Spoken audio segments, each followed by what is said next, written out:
তাজিয়া শিল্পী হিসেবে এই যে তাজিয়া তৈরি করছেন, আমি একটা শিল্পী। আচ্ছা, প্রত্যেক বছরই এই তাজিয়া তৈরি করেন? আচ্ছা, তো এবছর যে তাজিয়াটা তৈরি করছেন সেটি কোন গ্রামের? শাকিরপাড়া। আচ্ছা, গত বছর করেছিলেন কোন পাড়ার? রঙ্গিপাড়া। আচ্ছা, কত বছর ধরে আপনি এই কাজের সঙ্গে যুক্ত? এইটা আমি প্রায় 25 বছর।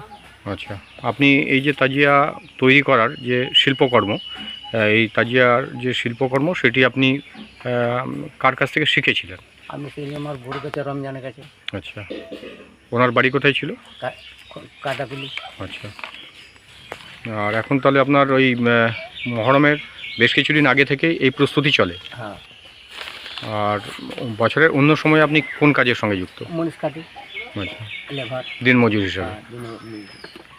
হুম, আচ্ছা, আপনার এই যে দেখছি আমরা যে তৈরি হচ্ছে এখন কাঠামোটা তাজিয়ার, তো সেটি মঞ্জিলের দিন যেদিন মেলা হয় তার আগেই এটি সম্পূর্ণ হয়ে যাবে? সম্পূর্ণ আমাকে দিতে হবে। রঙিন কাগজ সহ যা যা লাগে সেগুলো সব লাগিয়ে দেবেন, তাই তো? লাগিয়ে দেবো।